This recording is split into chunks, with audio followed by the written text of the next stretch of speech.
পাক তাকে নিরালা আন্দাজে পাঠালেন তো কাবা বাইতুল্লাহর ভেতরে। জোরে পড়তে হবে সুবহানাল্লাহ। কাবা বাইতুল্লাহর ভেতরে আসলেন, কিন্তু সুবহানাল্লাহ বিহামদিহি আল্লাহু গনি, কিন্তু প্যারা আলী তার চোখ মুবারক দুইটি খোলেন না। সুবহানাল্লাহ বিহামদিহি বাপের সঙ্গে দেখা হয়, চোখ খোলেন না। মা জননী কোলে নিয়ে আদর করেন, চোখ খোলেন না। প্রতিবেশী আসে আদর করে, চোখ খোলেন না। সুবহানাল্লাহ, লোক আসতেই আছে, দেখতেই আছে, আপনি চোখ বন্ধ করেছেন তো বন্ধই আছে। লোকেরা ভাবলো আপনি হয়তো নবী না, আপনি হয়তো চোখে দেখতে পান না। সকলে বলতে লাগলো এত সুন্দর ছেলে আর কিন্তু অন্ধ। কিন্তু সুবহানাল্লাহ বিহামদিহি সুবহানাল্লাহ, সকলেই ফাতেমা বিনতে আসাদকে সবাই বলতে লাগলো দুঃখ করিও না, চোখ নাই তো কি হয়েছে, তোমার ছেলের মতো খুবসুরত ছেলে পুরা মক্কা নগরে নাই খো। সুবহানাল্লাহ, চোখ নাই তো কি হয়েছে, দুঃখ করিও না। কিন্তু কুরবান যান, এই জগতের মানুষরা যেটা বুঝতে পারবে, আমরা মোবাইলটা নেই, যখন অন্য কাউরির মোবাইল নেই তখন সুবহানাল্লাহ আমাদের স্ক্রিন টাচ সুবহানাল্লাহ ফিঙ্গার নেবার জন্য ও তার নকশা উঠে পড়ে। আমরা যখন হাত লাগাই স্ক্রিন টাচ মোবাইলে, আমরা আমাদের হাতের স্ক্রিন লাগাই, সুবহানাল্লাহ মোবাইল খুলে না। আপনি লাগান মোবাইল খুলে না, প্রতিবেশী লাগায় মোবাইল খুলে না। কিন্তু যার জন্য এসেছে মোবাইল, যার জন্য অ্যালার্টমেন্ট হয়েছে, যে কিনেছে, সে যে ফিঙ্গার লক করা রয়েছে, তার ফিঙ্গার যখন পড়ে তখন সুবহানাল্লাহ মোবাইল খুলে যায়। এ আমার প্যারা সুবহানাল্লাহ, আলীকে দুনিয়ার কাউরির জন্য পাঠানো হয়নি, যার জন্য পাঠানো হয়েছে। যেমনই হযরতে রাসূল পাক সাহিবে লাওলাক প্যারা মুস্তাফা সাহিবে লাওলাক হযরত আলীকে নিজের হাতের মধ্যে নিয়েছেন, নবীর হাতের ছোঁয়া পাওয়া ছিল, কে চোখ খুলে দিয়েছে। तकबीर, नारे रिसालत, या रसूल अल्लाह, नारे हैदरी, सजदे नसीब आला गद्दी छोड़ो, हुजूर पाक किबला, नारे तकबीर। সুবহানাল্লাহ বিহামদিহি আল্লাহু গনি। এ আমার প্যারা চোখ খুললেন, সুবহানাল্লাহ বিহামদিহি সারা জাহানকে জানিয়ে দিলেন, এ বিশ্ববাসী শুনে রাখো, তুমি সুবহানাল্লাহ সারা জাহান থেকে লোক যায় কাবা বাইতুল্লাহকে দেখার জন্য। হযরত আলী কাবা বাইতুল্লাহর ভেতরে, কিন্তু চোখ খুলেন না। হযরত আলী বলতে আছেন আমি চোখ খুলে কোন কাউকে দেখার জন্য আসেনি, কোন পাথরকে দেখার জন্য আসেনি, আমি চোখ খুলে দুনিয়ার কাউকে দেখার জন্য আসেনি। আমি চোখ তখন খুলেছি যার জন্য আমাকে পাঠানো হয়েছে। সুবহানাল্লাহ বিহামদিহি আল্লাহু গনি। এ আমার প্যারা হযরত আলী কাররামাল্লাহু ওয়াজহাহুকে প্যারা মুস্তাফা লালন পালন করতে আছেন। জোরে পড়তে হবে সুবহানাল্লাহ সুবহানাল্লাহ। এদিকে ফাতেমা তারবিয়ত পেতে আছেন প্যারা মুস্তাফার হাত দ্বারা, এদিকে আলী তারবিয়ত পেতে আছেন প্যারা মুস্তাফার হাত দ্বারা, এদিকে প্যারা মুস্তাফার লালন পালনে ফাতেমাতুজ জহরা বড় হতে আছেন, এদিকে প্যারা মুস্তাফার লালন পালনে হযরত আলী বড় হতে আছেন। এ আমার প্যারা কুরবান যান, হযরতে আলী কাররামাল্লাহু ওয়াজহুল কারীমকে আল্লাহ পাক এমন শান ও মার্তবা আতা করলেন যে সুবহানাল্লাহ হযরতে ফাতেমাতুজ জহরা যখন বিবাহের সময় আসলো তো সুবহানাল্লাহ যত বড় বড় সাহাবীরা ছিলেন, যারা জাননেওয়ালা, যারা সুবহানাল্লাহ বিহামদিহি মুআজ্জাজ সাহাবী, প্যারা মুস্তাফার কাছে প্রস্তাব দিলেন। সুবহানাল্লাহ বিহামদিহি আমার নবী চুপ থাকলেন। সুবহানাল্লাহ বিহামদিহি প্রস্তাব আসলো, নবী চুপ থাকেন, প্রস্তাব আসলো, নবী চুপ থাকেন। কিন্তু সুবহানাল্লাহ অন্যান্য সাহাবীরা বুঝলেন যে নবী পাক নিশ্চয়ই আলীর জন্য অপেক্ষা করতে আছেন। সবাই মিলে আলীকে গিয়ে বললেন আলী তুমি প্রস্তাব দিয়ে দাও। হযরত আলী বলতে আছেন আমার না পয়সা আছে, না আমার দৌলত আছে, আমার ফাঁকা সংসারে আমি কি করে ফাতেমাতুজ জহরাকে চাইতে পারি? সুবহানাল্লাহ গান্ধী শাহে নবুওয়াতের সুবহানাল্লাহ টুকরাকে আমি কি করে বাড়িতে নিয়ে আসতে পারি? সুবহানাল্লাহ গান্ধী না নাই আমি এই প্রস্তাব দিতে যাব না। সকলের ইশারায় আপনি সুবহানাল্লাহ রাজি হয়ে গেলেন, আল্লাহর নবীর কাছে আসলেন, কিন্তু জবান খুলতে পারেন না। সুবহানাল্লাহ বসলেন, বসেই থেকে গেলেন। জোহর হলো, আসর হলো, মাগরিব হলো, উঠে চলে আসলেন। সুবহানাল্লাহ গান্ধী আল্লাহ মানি। তারপরের দিন আবার সুবহানাল্লাহ বসলেন। প্যারা মুস্তাফা সাহিবের লাউলাকে সুবহানাল্লাহ গান্ধী নিগাহ পড়লো আলীর দিকে। হযরত আলীকে বলেন, আলী তুমি কিছু কি বলবে? জোরে পড়েন সুবহানাল্লাহ।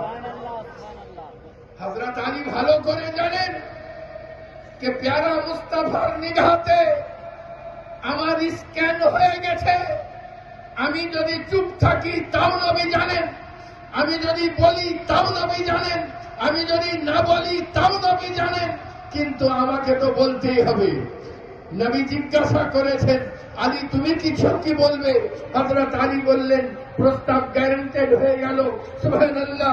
আল্লাহ বলেন, এ প্যারা মুস্তাফা আমি আরশে বিবাহ পড়িয়ে দিয়েছি, তুমি ফারশে বিবাহ পড়িয়ে দাও। আল্লাহ গনি সুবহানাল্লাহ। কোরআন ঘোষণা করে ইয়াখরুজু মিনহুমাল লুলু ওয়াল মারজান। সুবহানাল্লাহ।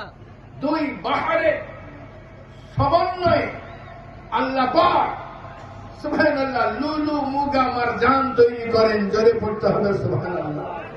সুবহানাল্লাহ গান্ধী বাহিরে আলী বাহিরে ফাতেমা থেকে আল্লাহ পাক যে লুলু মুগা মারজান পাঠালেন তিনি হলেন ইমামে হাসান, ইমামে হুসাইন। জোরে পড়তে হবে সুবহানাল্লাহ। সুবহানাল্লাহ গান্ধী আল্লাহ।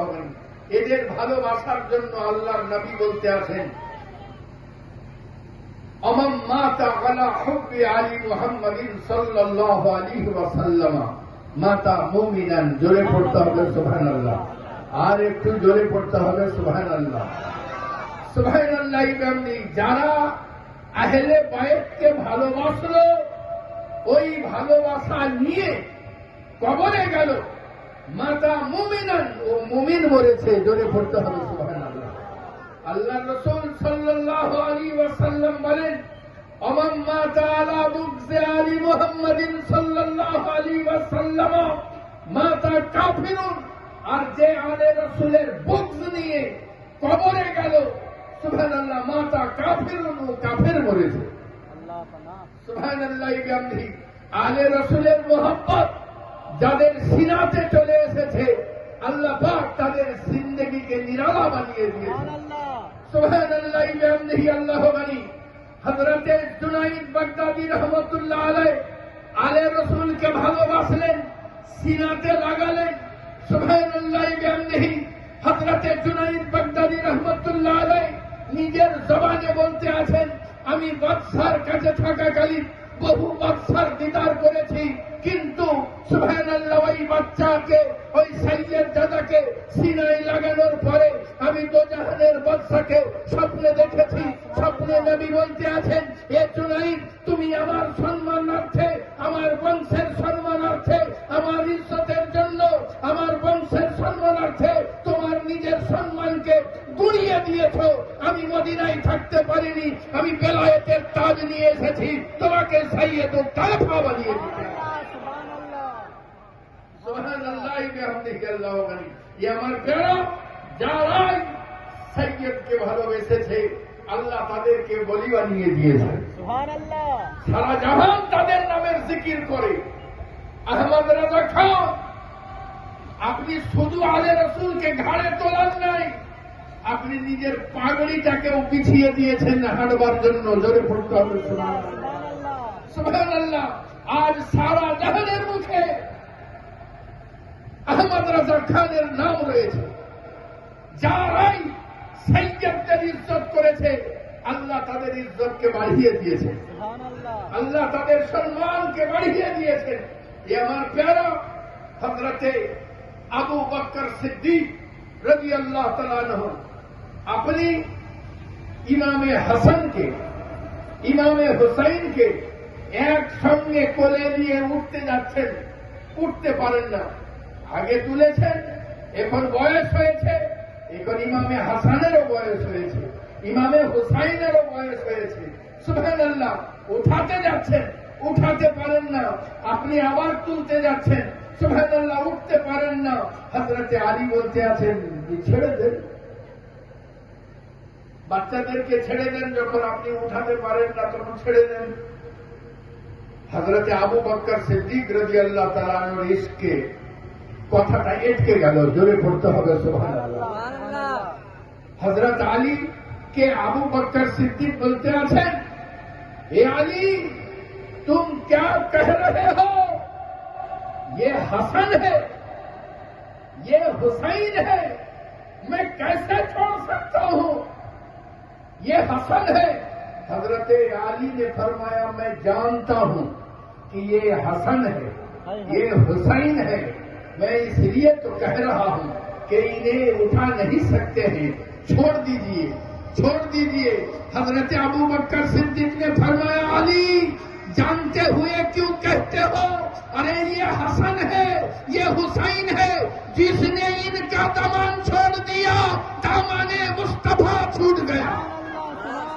नारे तकबीर, नारे रिसालत, नारे हैदरी, नारे गास। সুবহানাল্লাহ। যারাই এই ইমামে হাসানে এবং ইমামে হুসাইনের দামানে পাককে ছেড়ে দিবে, তাদের সুবহানাল্লাহ নবী, তাদের হাত থেকে নবী পাকের মহব্বত ছুটে যাবে। এ আমার প্যারা সুবহানাল্লাহ বিহামদিহি আল্লাহু আলী, আল্লাহর নবী সাল্লাল্লাহু আলাইহি ওয়াসাল্লাম সুবহানাল্লাহ বিহামদিহি আপনি পবিত্র জবানে ইরশাদ করতে আছেন, যারা সাইয়্যদকে ভালোবাসলো আর এই ভালোবাসা হৃদয়ে রাখলো, তার ইমানের সঙ্গে মওত হবে। জোরে পড়তে হবে সুবহানাল্লাহ, আর একটু জোরে পড়তে হবে সুবহানাল্লাহ। যারা সৈয়দকে ভালোবাসলো আর এই ভালোবাসা নিয়ে সুবহানাল্লাহ মৃত্যুর কোলে ঢলে পড়লো, আল্লাহ পাকের, আল্লাহর প্যারা নবী পবিত্র জবানে ইরশাদ করেন, ইমানের সঙ্গে তার মওত হবে। জোরে পড়তে হবে সুবহানাল্লাহ, সুবহানাল্লাহ। সৈয়দকে যারা ভালোবাসলো আর এই ভালোবাসা নিয়ে যারা কবরে গেল, তাদের কবরের সওয়াল জবাবকে আল্লাহ আসান করে দিবেন। জোরে জোরে মুসলমান। সৈয়দ